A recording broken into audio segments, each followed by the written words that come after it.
Hello friends, welcome back to my channel. तो आज के इस वीडियो में मैं आपको एक्सप्लेन करने वाली हूँ 2021 में आई मूवी 200 हल्ला हो।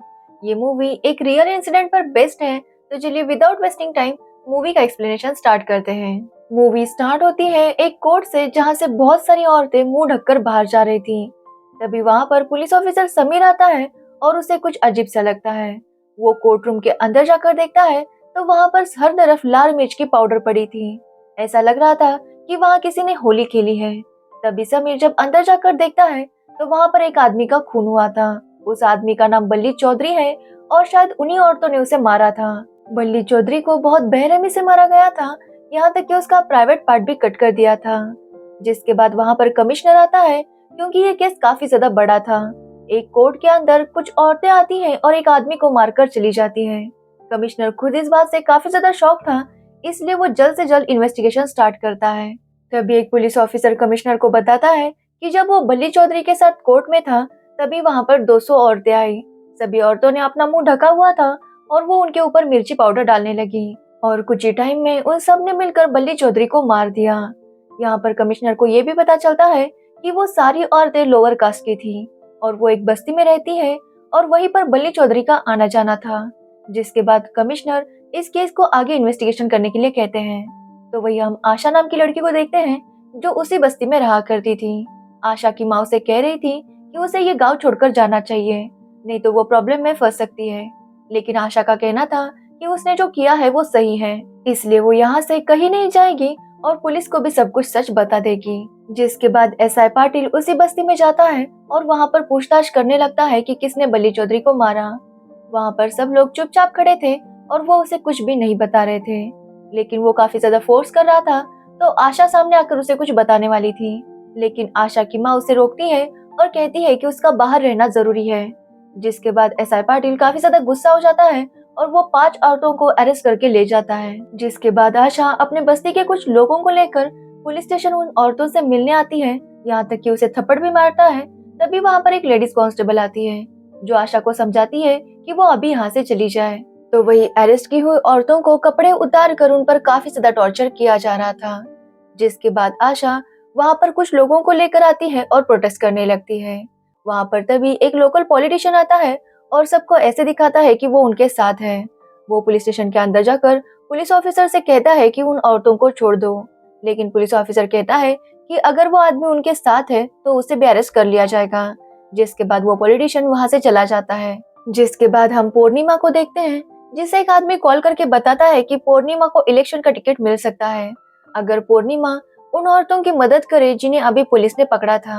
एक्चुअली पूर्णिमा एक सोशल वर्कर है और वो वुमेन राइट्स के लिए लड़ती है।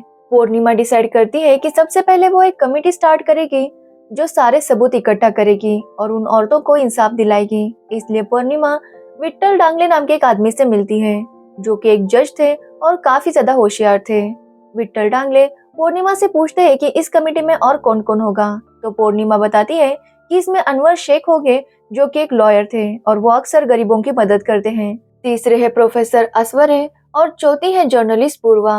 पूर्णिमा कहती है कि विट्ठल साहब को इस कमेटी को लीड करना होगा और विट्ठल जी भी इसके लिए मान जाते हैं।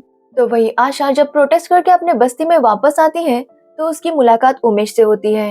एक्चुअली उमेश एक लॉयर था और वो बस्ती वालों का केस लड़ने वाला था।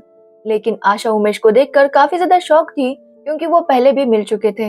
एक्चुअली वो दोनों एक दूसरे को पसंद करते थे, लेकिन अचानक आशा एक दिन उमेश को छोड़कर चली आई। यहाँ पर हमें ये भी पता चलता है कि उमेश आशा का सीनियर था और वो आशा से बात करना चाहता था, लेकिन आशा उनके रिलेशनशिप के बारे में कुछ भी बात नहीं कर रही थी। लेकिन उमेश के बार बार पूछने पर आशा बताती है कि उमेश हायर कास्ट से बिलोंग करता है और आशा लोअर कास्ट से। उमेश के घर वाले कभी भी इस रिश्ते को नहीं अपनाएंगे, ये वो जानती थी, इसलिए वो उमेश को छोड़कर चली आई। लेकिन उमेश कहता है कि वो अपनी मम्मी पापा के साथ नहीं रहता। उमेश का कहना था कि उसके लिए जात पात मैटर नहीं करते। यहाँ पर हमें पता चलता है कि वो आज भी आशा से प्यार करता है। उमेश ये भी बताता है कि वो उन लोगों की मदद करता है जिनकी कोई मदद करना नहीं चाहता, यहाँ तक कि जो लोग फीस भी नहीं दे सकते उनकी भी उमेश केस लड़ता है। ये सुनने पर आशा को थोड़ा अच्छा लगता है, क्योंकि जैसा वो उमेश को समझ रही थी वो वैसा नहीं था। तो वही बैक फाइंडिंग कमेटी ने भी अपना काम शुरू कर दिया था। वो हॉस्पिटल जाते हैं और बल्ली की मेडिकल रिपोर्ट चेक करते हैं। यहाँ पर उन्हें पता चलता है कि बल्ली की बहुत सी हड्डियां टूट चुकी थी, यानी कि उसे बहुत बुरी तरह से मारा गया था। विट्ठल साहब देखते हैं कि उसमें ब्लड रिपोर्ट अवेलेबल नहीं थी। डॉक्टर से पूछने पर डॉक्टर बताता है कि बल्ली के ब्लड में शराब थी और ये रिपोर्ट सामने ना आए इसलिए ब्लड रिपोर्ट नहीं निकाली गई। यहाँ पर हमें पता चलता है कि बल्ली को जेल में होने के बाद भी शराब मिल रही थी और पुलिस वालों का इस पर कोई भी जवाब नहीं था। तो वही अनवर विट्ठल को बताता है कि बल्ली के खिलाफ 10 साल पहले एक कंप्लेंट फाइल की गई थी, जिसके बाद 10 सालों तक कोई भी कंप्लेंट नहीं आई, लेकिन अचानक एक दिन 40 कंप्लेंट बल्ली के खिलाफ फाइल हुई थी। अब ये सुनकर सब लोग काफी ज्यादा शॉक थे, क्योंकि 40 कंप्लेंट एक ही दिन फाइल हुई थी।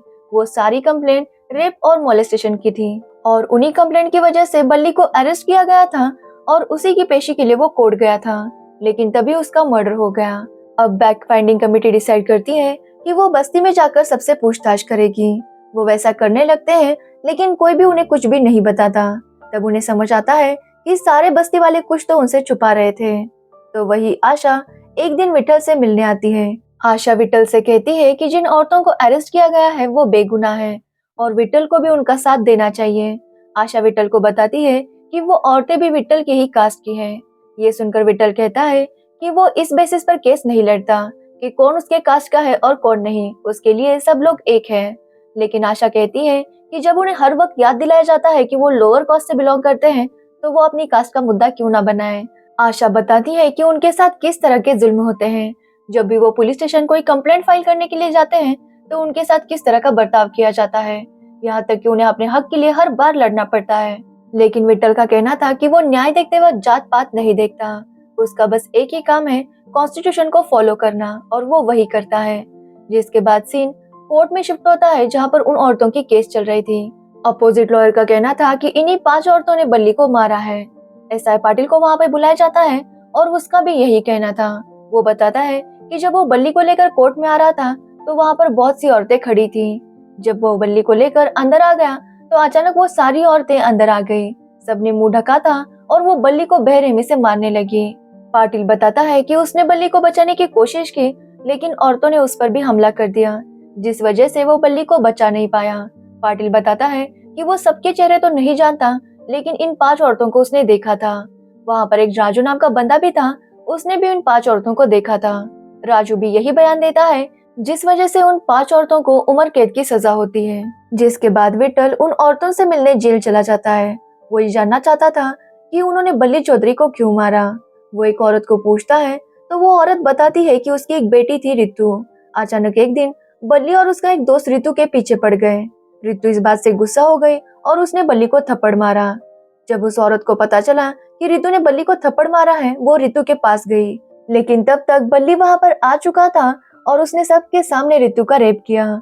जिसके बाद वो सबको धमकाने लगा कि फिर कभी अगर किसी ने बल्ली के खिलाफ जाने की कोशिश की, तो उनके घर वालों का भी यही हाल होगा। जिसके बाद उसने सबके सामने रितु को मार दिया और वहाँ से चला गया।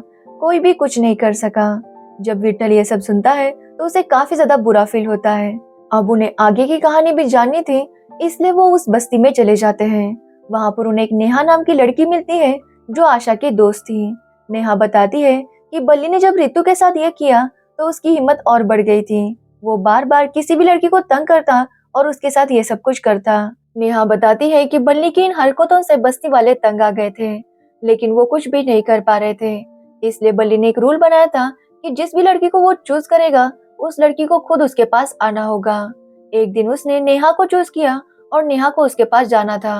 तभी वहाँ पर आशा भी आई थी, जो बाहर पढ़ने गई थी। अब बस्ती में क्या चल रहा है, ये आशा को पता नहीं था। आशा जब नेहा से मिलने आई, तो नेहा काफी ज्यादा परेशान थी, क्योंकि आज उसकी बारी थी।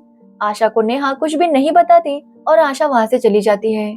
लेकिन जब नेहा बल्ली के पास जा रही थी, तो आशा उसका पीछा करने लगती है, क्योंकि आशा को लग रहा था कि जरूर कुछ गड़बड़ है। आशा जब नेहा का पीछा करती है, तब उसे समझ आता है कि नेहा बल्ली के पास गई थी और नेहा के वहां जाने पर बल्ली ने उसके साथ जबरदस्ती की।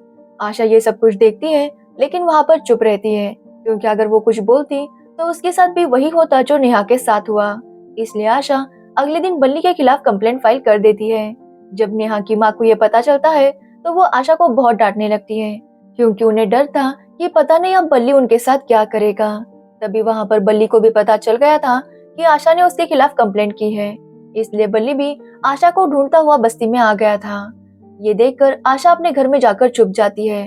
फिर भी बल्ली दरवाजा तोड़कर आशा के घर के अंदर चला जाता है और आशा उनके ऊपर मिर्ची पाउडर डाल देती है, जिस वजह से उन्हें कुछ दिखाई नहीं दे रहा था। जिसके बाद आशा उनके ऊपर केरोसिन डालती है और आग लगा देती है। जिसके बाद बल्ली और उसके साथी जलते हुए बाहर आते हैं। लोग ये देखते हैं कि आशा के अंदर इतनी हिम्मत है और वो अकेली इतना सब कुछ कर सकती है, तो वो सब लोग मिलकर बहुत कुछ कर सकते हैं। जिसके बाद सभी लोग बल्ली और उसके साथियों को काफी ज्यादा पीटते हैं। जिसके बाद बल्ली और उसके साथी वहां से भाग जाते हैं और आशा बस्ती वालों से कहती है कि उन्हें इस सब के खिलाफ लड़ना होगा। अगर वो इसी तरह से सहन करते रहेंगे तो आज बल्ली जाएगा, कल कोई और आएगा। आशा की बातों से सब में हिम्मत आती है और सभी लोग बल्ली के खिलाफ कंप्लेंट फाइल कर देते हैं। ये वही दिन था जब बल्ली के खिलाफ 40 कंप्लेंट फाइल हुई थी। उस दिन बस्ती वाले इतना ज्यादा गुस्से में थे कि अगर उन्हें मौका मिलता तो वो बल्ली को मार ही देते, और शायद इसी वजह से बल्ली को पुलिस वालों ने अरेस्ट किया था। जिसके बाद पुलिस वाले जब बल्ली को कोर्ट लेके जा रहे थे तो कोर्ट के बाहर बहुत सी औरतें थी। बल्ली उन्हें देखकर हंसने लगता है और उनसे कहता है कि वो जल्द ही वापस आएगा, फिर आकर एक एक को सबक सिखाएगा। अब ये सुनकर औरतें समझ गई थी कि पुलिस वाले बस बल्ली का ही साथ दे रहे हैं, उनकी रक्षा करने वाला कोई भी नहीं था, इसलिए उन्होंने खुद ही जाकर बल्ली को मार दिया। बस्ती वालों पर हो रहे अत्याचार सुनकर विट्ठल काफी ज्यादा शॉक थे। तो वही उमेश आशा को बताता है कि उसने बल्ली के खिलाफ बहुत सारे सबूत इकट्ठा कर लिए हैं। बल्ली और भी बहुत ज्यादा इलीगल काम किया करता था और इसकी मदद से वो लोग औरतों को छुड़ा सकते हैं। आशा भी ये सुनकर खुश होती है और वो अपने घर चली जाती है। जिसके बाद उमेश से मिलने दो आदमी आते हैं और कुछ टाइम बाद हम देखते हैं कि उमेश की जो फाइल थी जिसमें सारे सबूत थे उसे जलाया जा रहा है। जब अगले दिन आशा उमेश से मिलने आती है तो उसे पता चलता है कि उमेश का मर्डर हो चुका है और ये देखकर आशा बहुत दुखी होती है।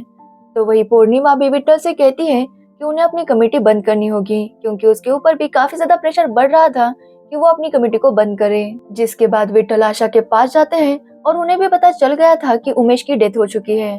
वो आशा को हिम्मत देते हैं और उससे कहते हैं कि वो उन औरतों का केस हाई कोर्ट में रीओपन करेंगे और इस बार वो खुद उन औरतों की केस लड़ेंगे। जिसके बाद सीन कोर्ट में शिफ्ट हो जाता है और वहाँ पर विट्ठल राजू को बुलाते हैं, जिसकी गवाही पर ही उन औरतों को सजा दी गई थी। विट्ठल राजू से पूछते हैं कि वो क्या काम करता है, तो राजू बताता है कि उसका इंपोर्ट एक्सपोर्ट का बिजनेस है। तब विट्ठल बताते हैं कि राजू कोई अच्छा आदमी नहीं है, वो एक क्रिमिनल है और उसके ऊपर काफी सारे चार्जेस थे, जैसे कि चोरी, डकैती, रेप, ये सब। लेकिन उसने जब औरतों के खिलाफ गवाही दी तब से उसके ऊपर के सारे चार्जेस हटा दिए गए। विट्ठल बताते हैं कि राजू पहले भी बहुत बार जेल जा चुका है। जिसके बाद वो राजू से पूछते हैं कि उस दिन क्या हुआ था। राजू बताता है कि सभी औरतें कोर्ट के अंदर आ गई और लाल मिर्च पाउडर डालने लगी। उन सब का मुंह ढका हुआ था और वो आकर बल्ली को मारने लगी। तो विट्ठल राजू से पूछते हैं कि जब उन औरतों का मुंह ढका हुआ था और उन्होंने मिर्ची पाउडर डाला था तो कैसे राजू को पता चला कि ये वही 5 औरतें हैं, जिसका राजू के पास कोई भी जवाब नहीं था। इससे ये साबित हो गया था कि राजू झूठ बोल रहा था। जिसके बाद विट्ठल एसआई पाटिल को बुलाते हैं क्योंकि दूसरी गवाही उसी की थी। एसआई पाटिल से पूछा जाता है कि बल्ली जब कोर्ट में आया था तो उससे पहले वो कहाँ था। एसआई पाटिल बताता है कि वो जेल में था। तो विट्ठल पूछते हैं कि अगर वो जेल में था तो उसके ब्लड रिपोर्ट में शराब कैसे आई। यहाँ पर सबको समझ आ गया था कि पुलिस वाले बल्ली को ही सपोर्ट कर रहे थे।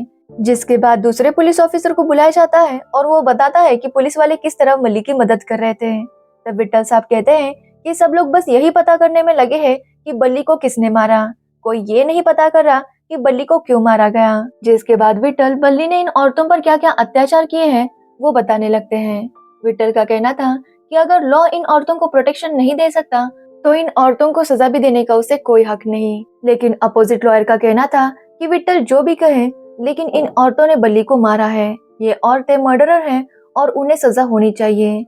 ये सुनकर उन 5 में से एक औरत को काफी ज्यादा गुस्सा आता है और वो सबके सामने कबूल करती है कि उसने बल्ली को मारा है।